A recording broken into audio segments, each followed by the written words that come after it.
Okay, so first of all, thank you all for being here today. Those of you who don't know me, I live here in Wisconsin, but I worked at Aurora Healthcare for 34 years, running a large in-house department. So a lot of the stuff that I talk about today came from experiences there, but I also ran capital supply chain in clinical engineering at another healthcare organization in Northern Illinois.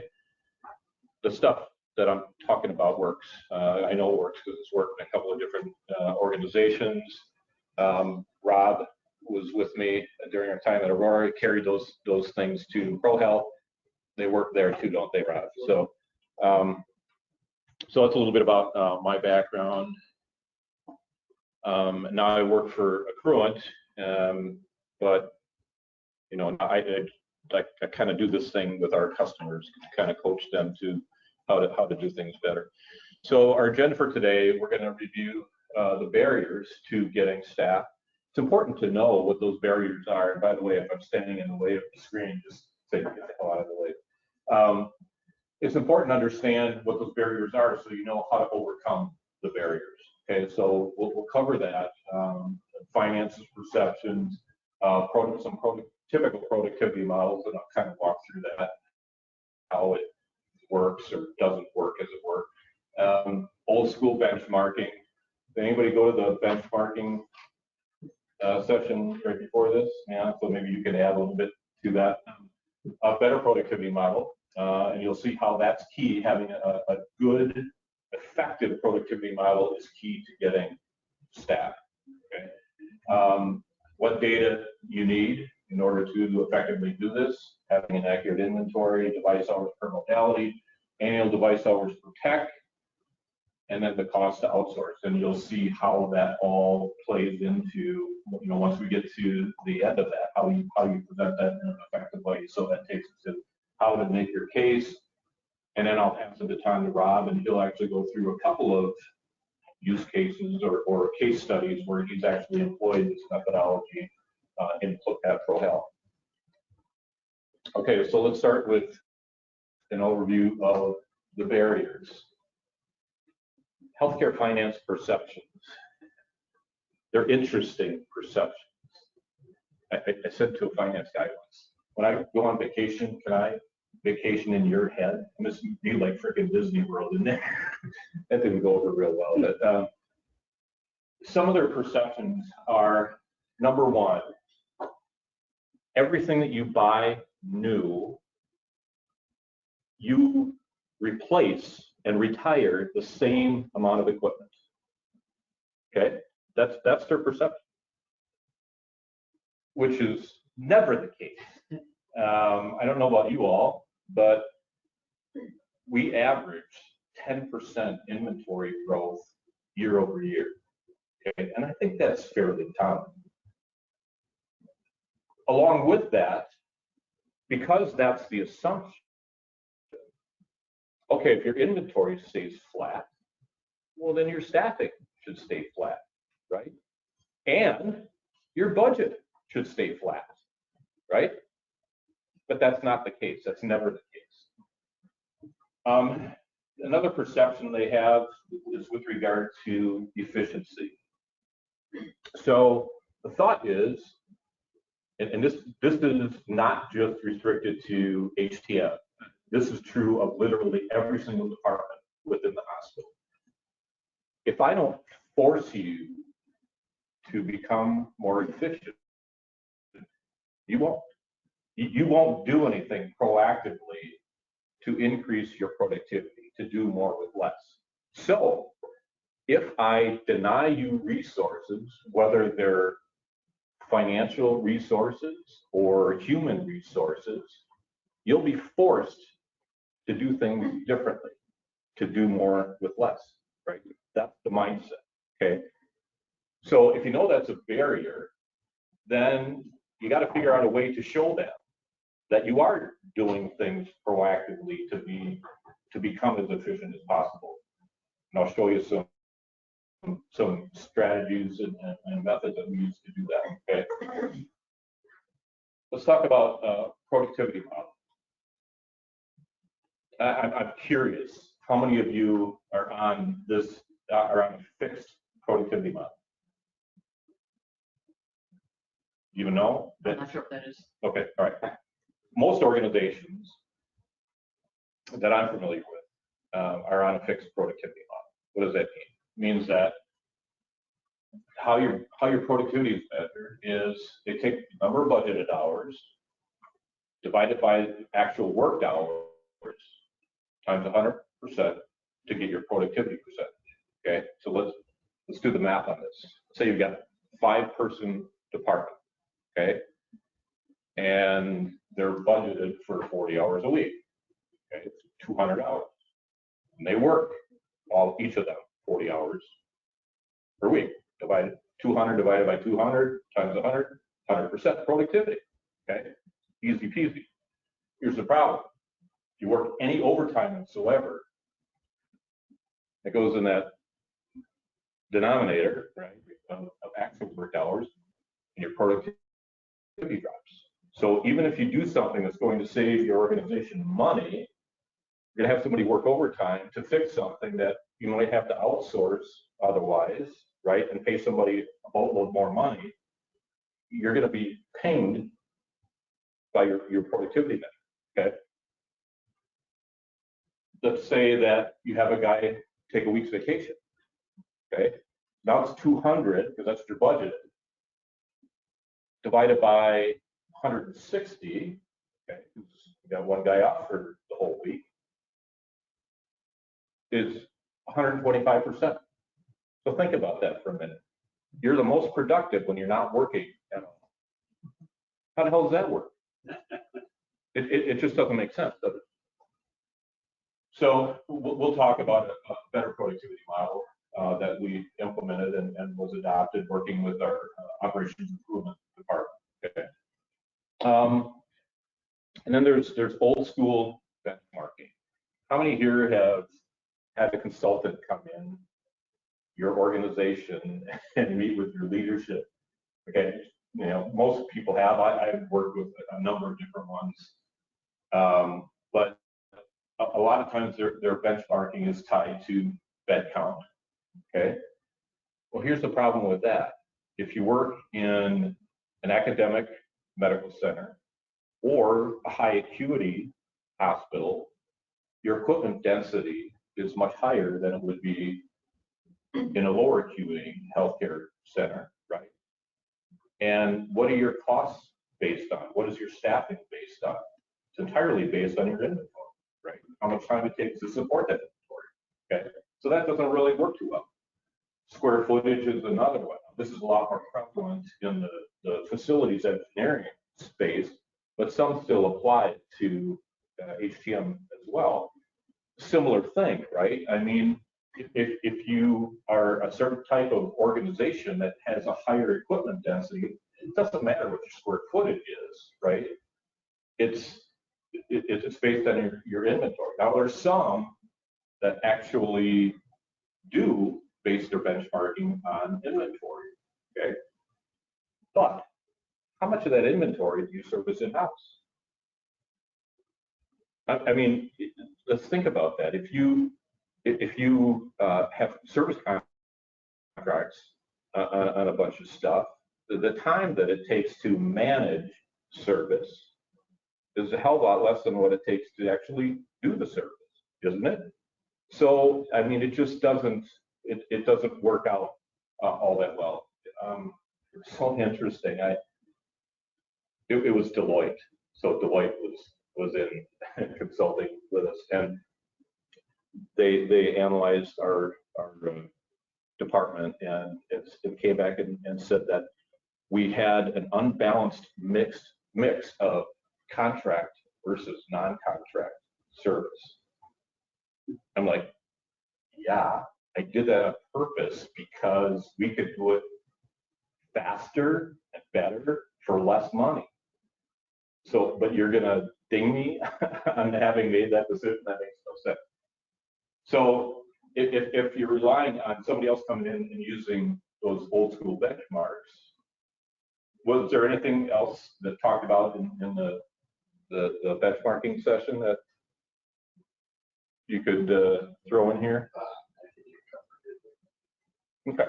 There are lots of different ways to do it. Okay, all right. So let's talk about a better productivity model. This was the formula that we used. And like I said, we sat down with our operations improvement department, who was responsible for developing productivity measures for each and every department. And what we ended up using was the actual device hours divided by actual payroll hours times average payroll hours divided by average device hours times 100 equals productivity. And I'll go through this in a little bit more detail to show you exactly how we applied this formula. But I want you to look at the chart down below. 2005 was the year before we developed this methodology. And you can see that our productivity was 96% and change, right? 97, about that. And it fluctuated quite a bit between 75 and 125% month over a month, depending on, like I said, how much time people took off. And it didn't make any sense. Why this is important is if you think you're going to be able to justify additional staffing when you're less than 100% productivity, that will never happen. Never. So you have to get a productivity model in place that actually works and shows that you're at or above 100% productivity. Okay. You can see then that after we employed this methodology, we were over 100% every year.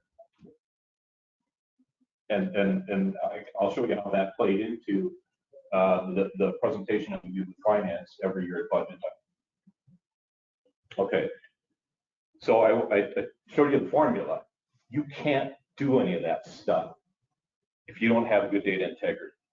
And often when you talk to people about data integrity, they'll relate it to things like manufacturer name, model, device category, but it extends well beyond that. It includes things like your CMMS codes, okay? Do you have a clean and concise set of CMMS codes that are clearly defined so that everybody's doing the same thing everywhere, okay? If you don't have that, and if you don't have assurances that everyone on your team is documenting everything that they're doing, this won't work. You can't do this, right?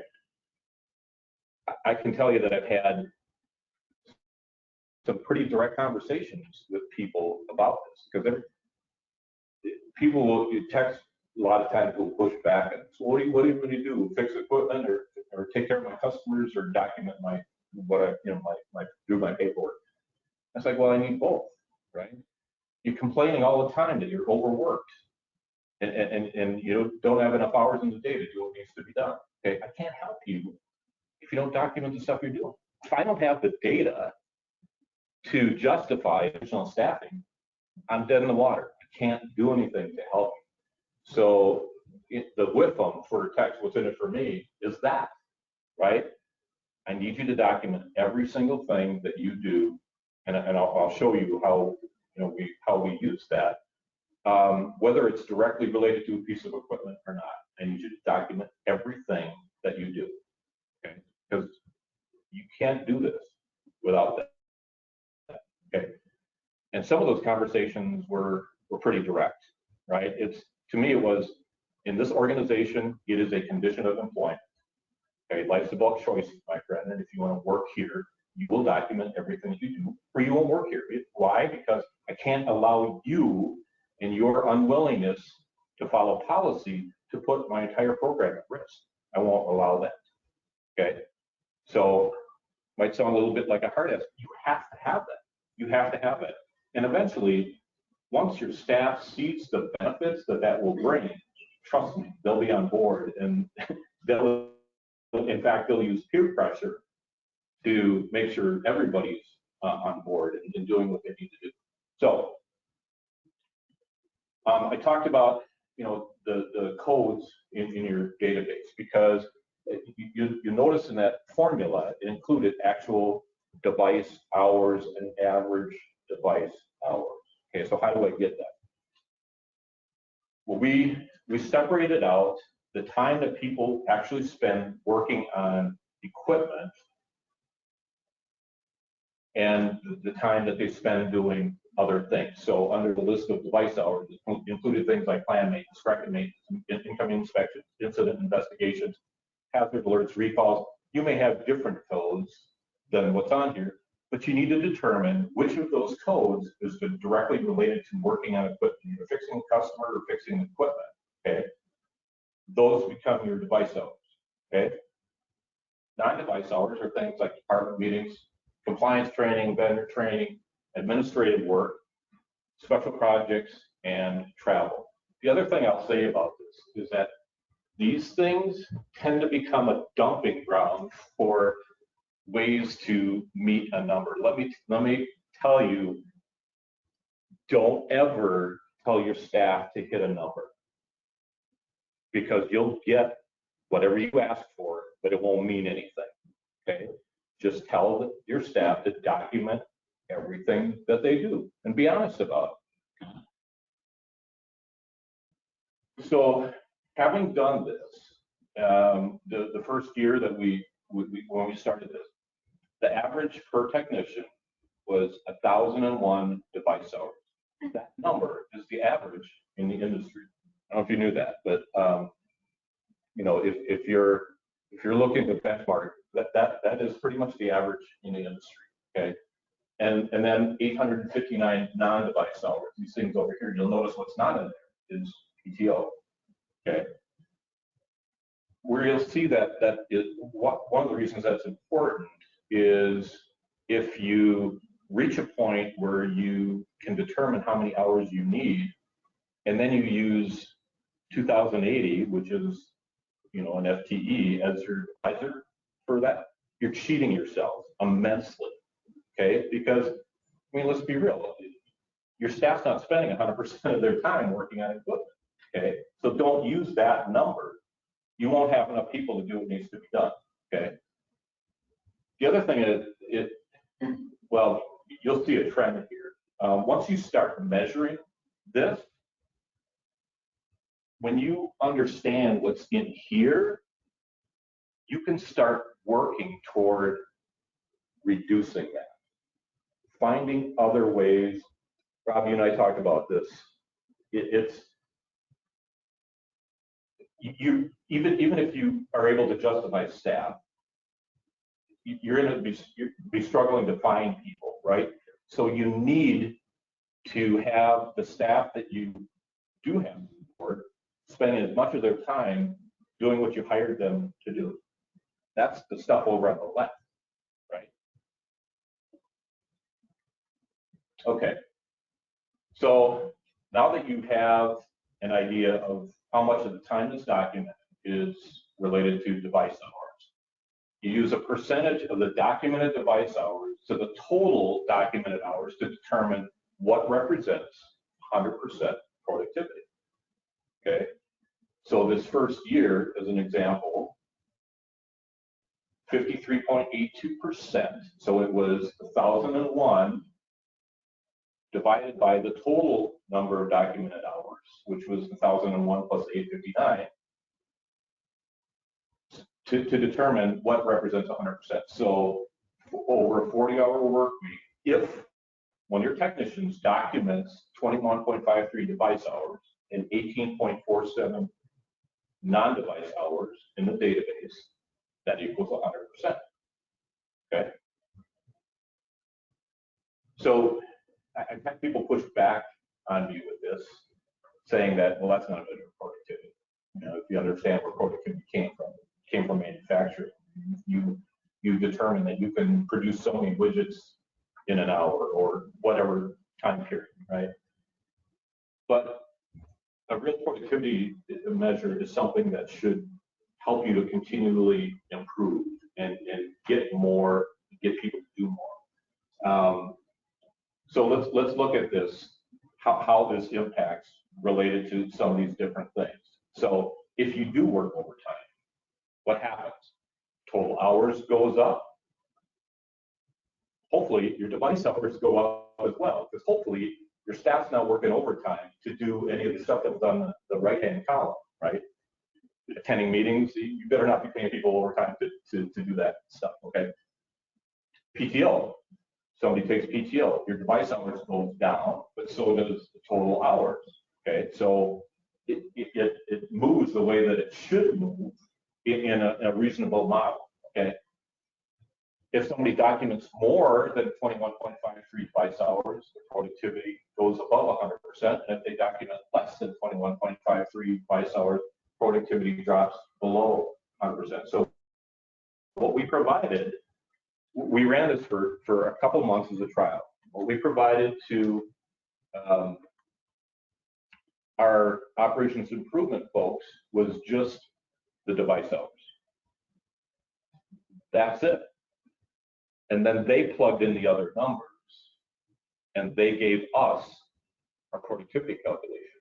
So, you know, it takes away their perception that you're going to play games with them and massage the numbers to your own benefit. Okay.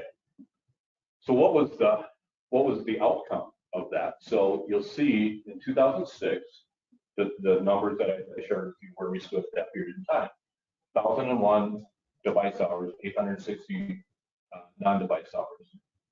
Because we are now looking at that and aggressively looking at ways to reduce the non-device hours, 2007, we are at 1,278 device hours. In 2008, 1,330. 2009, 1,399. I left Aurora in 2011, and we were at 1,550 annual device hours per technician. Imagine how much work you can get done at 1,550 annual device hours per technician versus 1,000. Okay, and when I talk about doing more with less, and Rob can attest to this, it's not necessarily doing it with less people, it's doing it with different people, right? So if you analyze the administrative time that technicians are spending, you can find better and different ways to do that. Where we started was with parts. I did a time motion study on parts. I had every technician fill out the amount of time that they spent on the parts process, sourcing parts, ordering parts, following up on parts, doing repair exchange, all of that. And on average, they came back, on average, an hour per technician per day. Okay, and I talked to people in the industry, that's a pretty conservative number. Parts Source did a similar thing, and it was a bit more like instead of 60 minutes a day, it was more like 80-some minutes a day. Okay, I had 80 technicians at the time. 80 hours a day on the parts process. Are you freaking kidding me? I got to find a better way to do that. So I had an open technician position. I didn't hire a tech.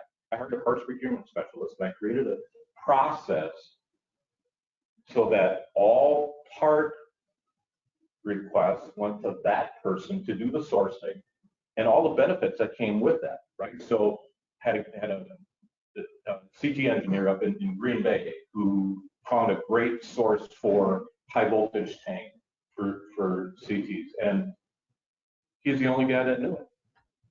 So everybody else did their own sourcing every time they needed something, right? And who knows whether or not they got the same benefit. They didn't, sorry. So we improved our processes, did things better, did things faster, and like I said, we just kept doing that, and year over year, that annual device hours per technician continued to go up. So, and you'll see where that comes into play when we actually get to the presentation or the request that we did with finance. Okay, so what data do you need? An accurate inventory. Okay, that some people think that's a given. It's not a given. I've done I've done consulting with a number of different healthcare organizations. There was one that had 15 ports of entry for equipment to come into the organization, most of which did not come through clinical engineering. Okay, so I'm telling you, if you find this stuff, you're responsible for it, right? God forbid that you don't find it and something bad happens, right? Think about the risk that represents. So don't assume that. If you're not 100% confident that you have an accurate inventory, you better go have a discussion with your supply chain materials management folks to make sure that that issue is resolved. Okay. Talk about device hours per modality and annual device hours per technician. You'll see how that plays in, and then the cost to outsource. Okay, because you're going to reach a point where you have to make a comparison. Okay, if I outsource the service that is needed, or that the time is needed to do this work, what's it going to cost me if I outsource that versus you give me the people to do it in-house? Okay. And I'll talk about how to make your case, and then I'll pass it up. So I talked about the annual device hours by device category.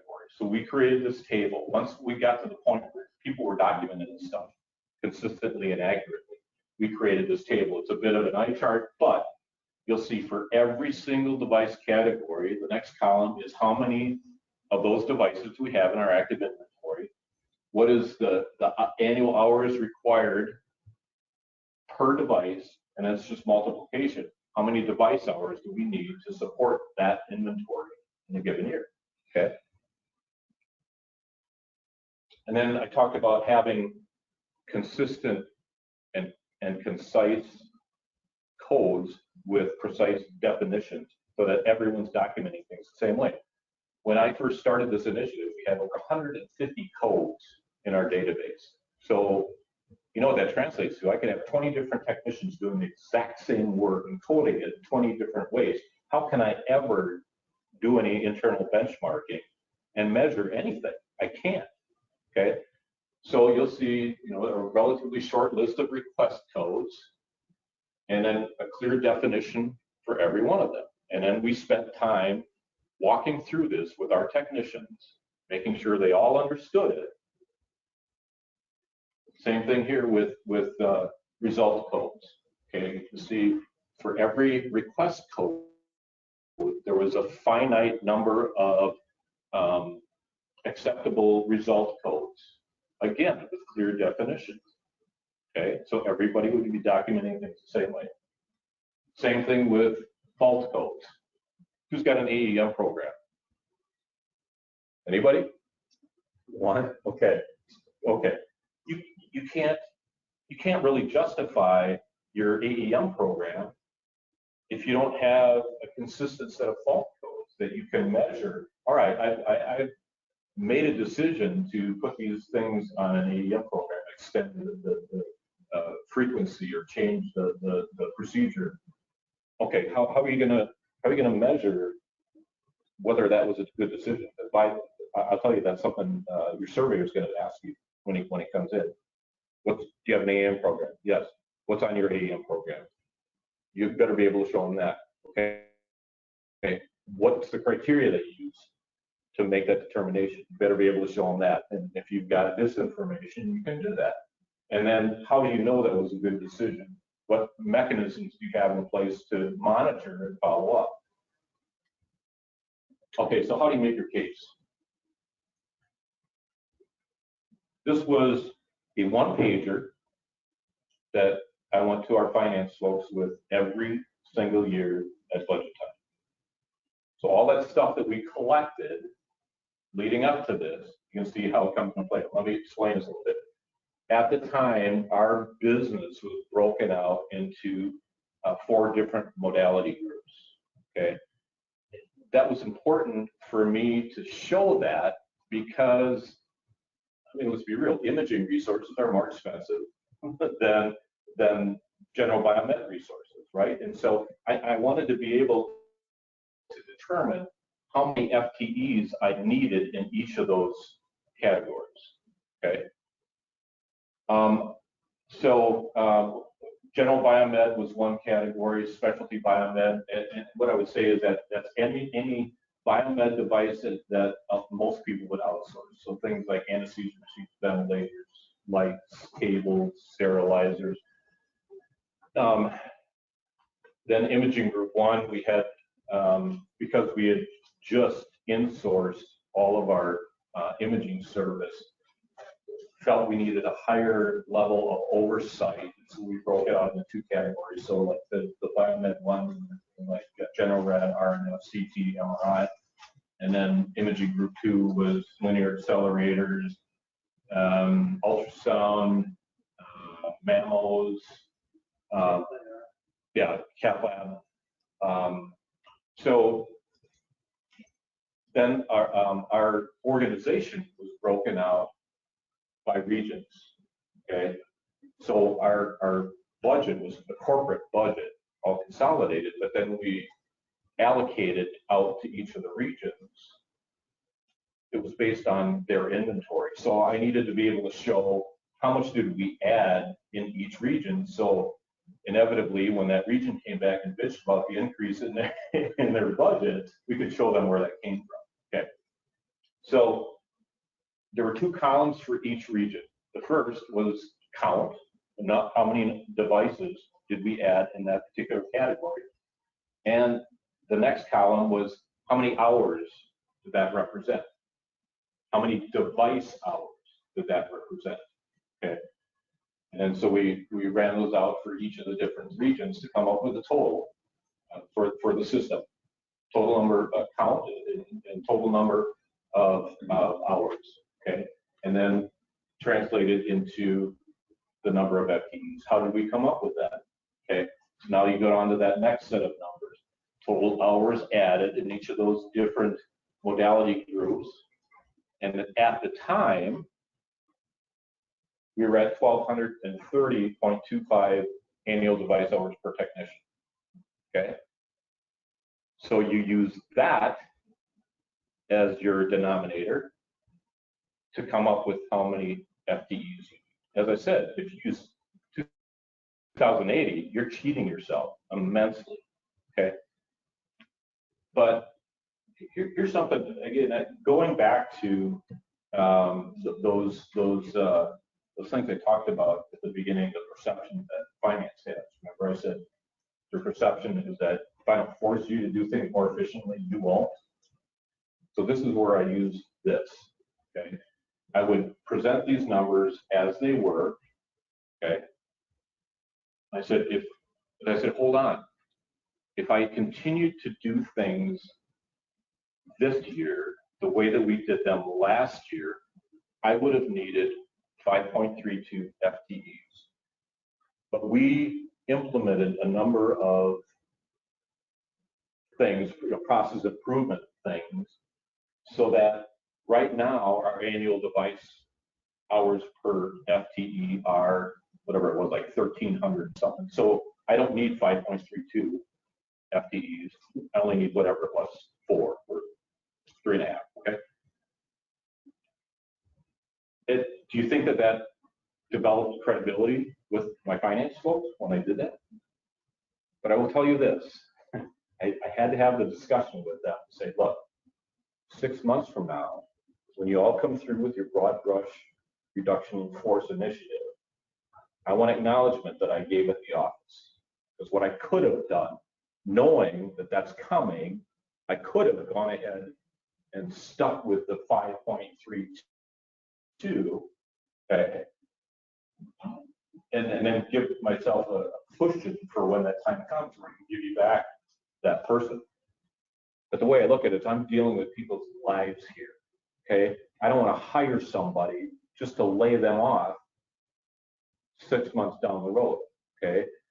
So I'm giving it to you now up front.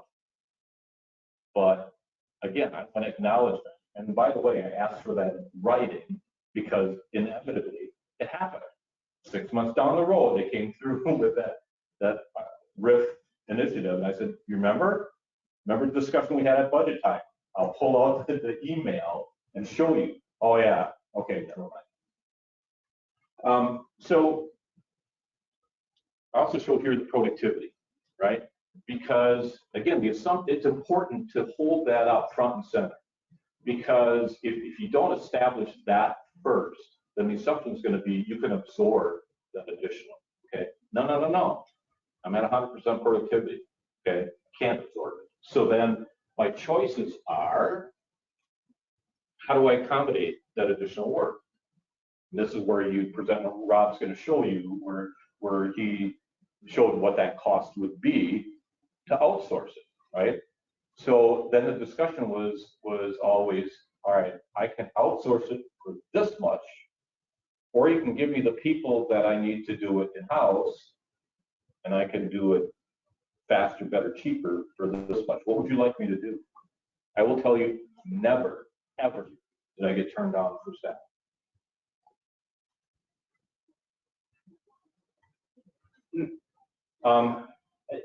This is a real eye chart, but I just wanted to pull this up because this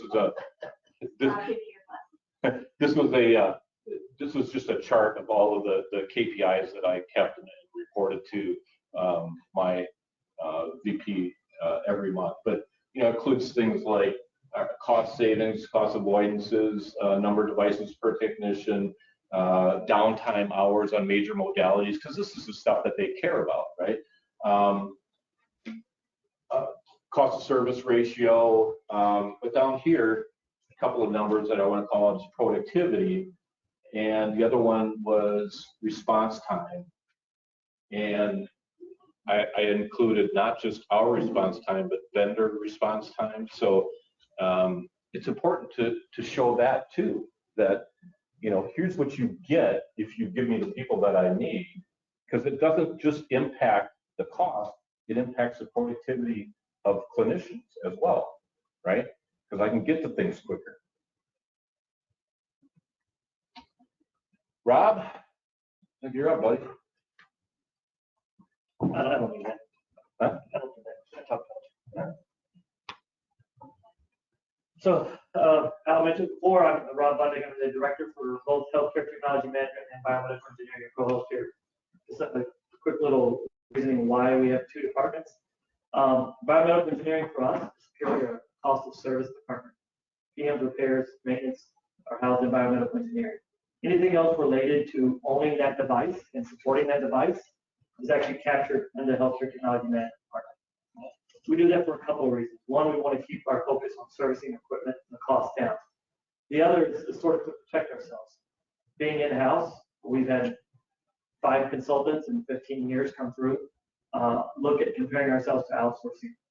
If you are doing things such as equipment disposition, cybersecurity, device integration, capital planning, those types of things, if you have that built into your biomedical engineering budget, it inflates your cost.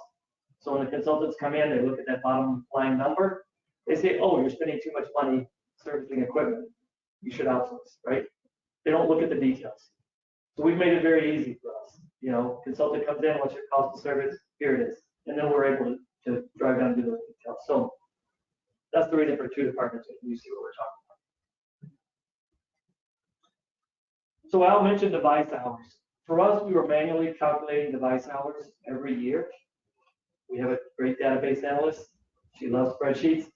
She didn't love this, right? She'd export everything we did, all the hours, all the work orders, all the times. She'd put it into a spreadsheet.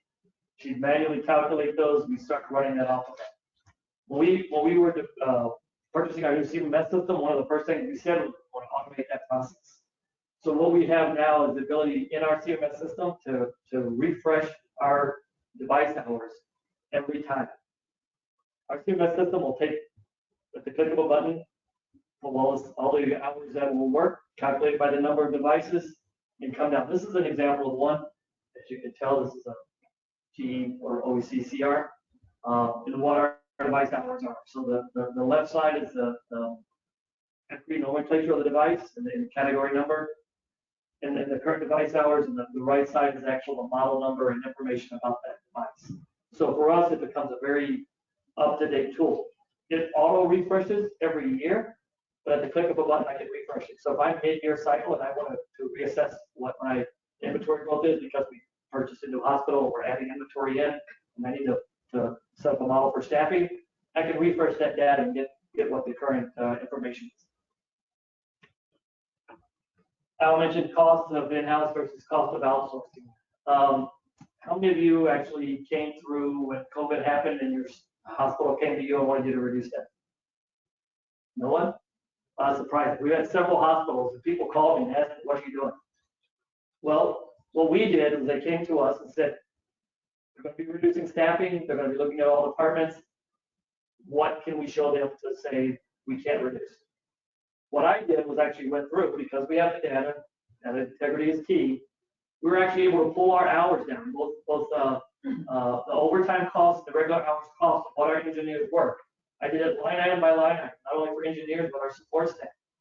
Instead, if I reduce one engineer, that's that engineer. That's the time he spent overtime working on equipment, that's the time he spent doing his regular work. Go out and look at what a contract on that costs, and then represents the value of that engineer. So you see the first engineer had 35, 48 hours of overtime. If I was to outsource that or call it a vendor, I'd be spending about $13,000. For the year, they're about $1,723. Potential vendor cost is $430,000. I can tell you, we're not paying any of our service engineers. Not even close. They wish. So having that data integrity actually allows you to build your case. Why am I in-house versus why am I being outsourced? New resource requirements. The data you have can actually help you when they come to you and say, all right, you're taking over this work. You know, you can't just absorb it. If you can, and you have something else has to drop. This is a perfect example of us about 8 months ago. Our IT was responsible for our RTLS infrastructure. They weren't doing a very good job. And the fact that there was hundreds of batteries in our antenna system that weren't working, the system essentially was unusable. IT came to us and said, Biomedical wants you to take over. I said, great, I need to understand what you're doing and what the resource requirements are. Can you share that with me? Their answer was, we don't know. We don't know how many batteries we're replacing. We don't know how much data it takes to maintain. So we went down the path. We took about 2 weeks, 3 weeks maybe max. We ordered all the batteries required that were needed. We sent staff out, started doing the work. We started getting an understanding of the resource requirements. During that same time, I went to IT and I said, I need to reach out to your outsourced company that you use, have them provide us a service contract quote to service that. I then went to the vendor that sold us the software, and I said, provide me a service contract with what it will take to service that. We essentially built the performer. We loaded the data in our CMS system. We came up with the device hours to do it, what the costs were. And essentially, you see at the bottom the 3-year average of outsourced to vendor A versus vendor B versus Biomedical. It was a simple solution. We sent that to our leadership. Biomed is now doing RTLS infrastructure. And we've added a 0.5 FTE. So again, it's staffing requirements. Had I not had the data, and I not went out and done that work, captured it in our CMS system, again, it probably would have been done on the Biomed. We would have had to figure out a way to do it. We ultimately would have failed it. Did the 0.5 that you added, is that a single individual strictly doing that, or does that person become a Biomed and that work just gets divvied up between the rest of your team? So for us, we actually hired that person individually to focus purely on the RTLS system. The goal is to grow that. We're building a hospital now. The RTLS is going into that hospital. As you'll see in the next slide, we have that accounted for and built in. So that 0.5 will eventually become a full-time FTE focused on RTLS. Managing 2 sites or multi-sites? Multiple sites, 3 sites. Cool. New source requirements. So we're building a new hospital. One of the first things I did was ask for the equipment list of what we're buying that's going into that hospital. Once they accounted for that, gave us that list, I went through that process. I pulled our device hours needed. I pulled what the FTE equivalent was, what the total cost would be, because they asked us for the budget. They're building a hospital, but they need a budget for that. What's your operation budget going to look like as you're going forward? Again, you see the 2 departments. What it really equated to us was a 1.1 FTE. I gave them back to 0.1 because I was gracious. I figured we could make that 0.1 work. And for our HTM side, what was a 1 FTE? handle vendor and service contract costs. I add that in every time as an option for our leadership. When our leadership comes to us and asks us for things, I usually give them three options. We're going to do nothing and continue as we are, which is probably not the option because that's why you're here talking to me. What are the options of us doing it? What the cost and what the resources requirements look like? And then I always go out and find what an alternate out service cost is. And I provide that to them, and I let them make the decision. Again, in Al's case, majority of the time, it's always you get the resource requirements, you do it. So we were given two FTEs for our hospital. Those jobs actually were just posted, hoping to fill them. I've got a funny feeling it's going to be hard to find a good biomed and a good integration engineer. So we're starting to look at what our alternate sources are going to be for that, because from October 1, something's going to be hitting our dock and we're going to have to be ready to go. So. We talked to HT on jobs, they were not the experts. We've had those conversations. So that's pretty much what I have. Any questions for us? So do you find your device annual hours by you just look at how many hours are logged for the devices? Yes. So you have to have some history. Yeah. So you, Right. yeah. So let me. You couldn't start a brand new shop with no data. Right. So I'm not supposed to turn this into a sales pitch, but we actually have a product called Data Insights. You guys looked at it. But Accruent represents 55% of the CMMS market in the U.S. And as such, we have access to a ton of work order data. Data that's come from over 1,700 hospitals. And so from that, we've been able to determine how many hours you need to support any given device, what your costs are. Interestingly enough, when the pandemic started, we used that tool to determine what parts you might need for your ventilators. So rather than wait until something breaks and then run the risk that you can't get the part that you need, we created this tool and made it available at no cost to the entire industry. They could just go in via this link that we created and take a look at our, just plug in, this is the manufacturing model of ventilator that I have. And then you would get information back about what parts are typically replaced when on that device. Okay. So, I mean, we have that tool. If you don't have the data to get to this place initially, because you're absolutely right, it's going to take some time to develop that. Here's a tool that will help give you that right out of the gate. Or if you're introducing a new product line, right? You know, completely different product line. Well, You exactly. have that data. Exactly. Going back to your question on device hours too, I forgot to mention with that productivity calculation, you saw it in that trend that every year the device hours went up, the non-device hours went down. So we recalculated every year what constituted 100%, right? Because at that higher device hours, that would change that calculation. Your device hour protect goal. A goal. Don't protect. We don't have that because it varies. Device hour for a BMET 1 working on infusion pumps could be 1,800 hours. Yeah. Right? Because all they're doing is pounding out IV pumps. I will tell you this though, if you've got this data, you have the opportunity to benchmark within your own staff. You know, I had, I think in 2011 when I left, we were at 110 technicians. Okay, and there were many. There were most of them were specialized. I mean, we had general biomed group, but we had a group that did nothing but CTs. We had a group that did nothing but MRIs because we were a large enough system to accommodate that type of model, right? So I had the opportunity with the data to look at, okay, I've got 6 people doing the same amount of work. How do they compare? And I want to be clear, didn't use that information to beat people up, but to ask the question why. Okay, so this guy takes 30% more time than the rest. Why is that? Does he need more training? Is the inventory that he's supporting older than the rest? If that's the case, then I should be having a discussion with supply chain and we should look at replacing that. There's so much that you can derive from having good data. Things like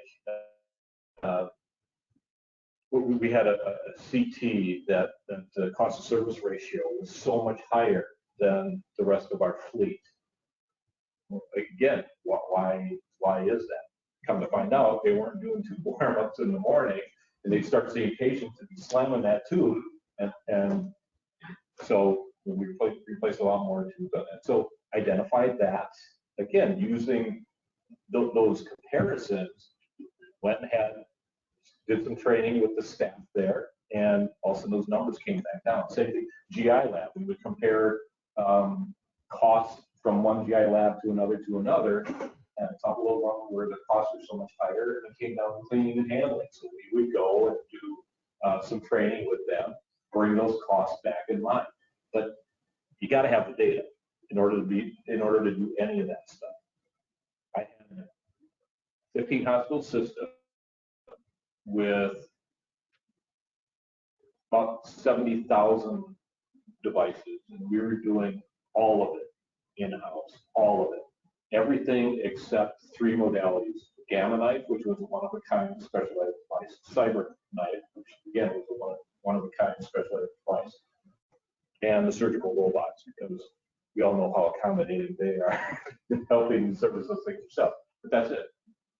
Had a $26 million a year annual budget with a 4.2% cost of service ratio. One thing for our device hours, we actually saw this, and we actually switched our methodology in calculating. We were looking at it initially just doing device hours every year. We were level setting that every year, rerunning it. Well, what we found out is we were looking at a snapshot of just 1 year for device hours. Where if I had a large purchase and I reduced the fleet, warranty would impact that. So what we did is in this formula, it's built as a 3-year average, 3-year rolling average. So every year when I refresh, I'm looking at the previous 3 years and averaging that out what that device hour is. So it sort of level sets and accounts for some of the warranty and increased aging characteristics of devices. So the non-device hours, I don't believe they just disappeared. And were you able, I also suspect you weren't able to have a magic wand and resolve them all, get somebody else to do that work. How did you, okay, can you speak to that? Sure. Yeah.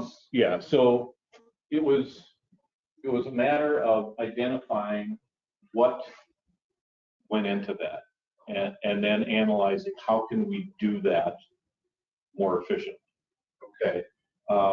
This was a big one. Like I said, there's a tendency to have those things be a dumping ground, right? Oh, I only accounted for, however many hours, but this is gonna bite me if I don't make it up somehow. So people would just create work orders for stuff in these categories and time, right? The other thing that we did is, like for the top ones, the meetings, we started looking at what value are we getting out of these meetings? Do we have to have these meetings, right? And can we communicate what we need to communicate in other ways that are just as effective, right? So again, if you don't have that stuff documented, then you won't know how to attack it. And that's my fear is I know that we addressed this at one point, especially after working with you and your team, but it really went off the tracks, and then obviously COVID, and along the way, we're going to build $1 billion new hospital. And I believe everything in the non-device hours, the total of that, 2/3 of it just started disappearing from being tracked carrier. Yes. They track some, Yes. but they're like, we've done all of our device hours. And they continued, it kept dropping, but they were still tracking a little bit of non-device outage. But they're like, we're working overtime up the wazoo, we met productivity, but so that data, you can never go back and get it if they didn't generate. Well, So that's a concern of mine. I will tell you this. Once it becomes clear that you're tracking all this stuff, also the games that people can play start to disappear. And you're starting to, you will start to get more accurate and complete information. Okay. And I would say that, at least in part, that's where some of that changed. Here was an interesting one, travel. So you get a sense that my business is very, very data driven, right?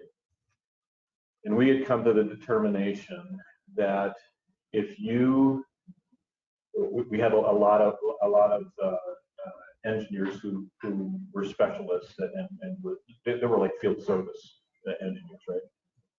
And we made a determination that if you exceeded a certain threshold for miles, it was cheaper for us to lease a vehicle than to pay mileage reimbursement. Okay. So we started doing that. And once again, going back to the idea that we're data driven, we entered into an agreement with this company that provided these black boxes that would show us where people were going. Well, you can imagine how popular that was. It's like, well, and here's how I look at it. I mean, I read this article that companies like FedEx and UPS had implemented these right turn only policies because they determined that if you mapped out routes that were right turn only, it increased their productivity an incredible amount. So I thought, well, if we had that information, maybe we could do the same thing, and maybe here's another way that we can improve. Yeah, well,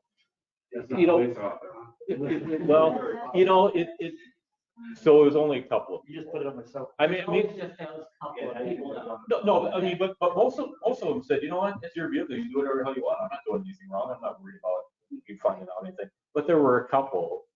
Oh, big brother watching, they don't trust us. And immediately my head went to, what are you doing that you don't want me to find out? Right. Yeah.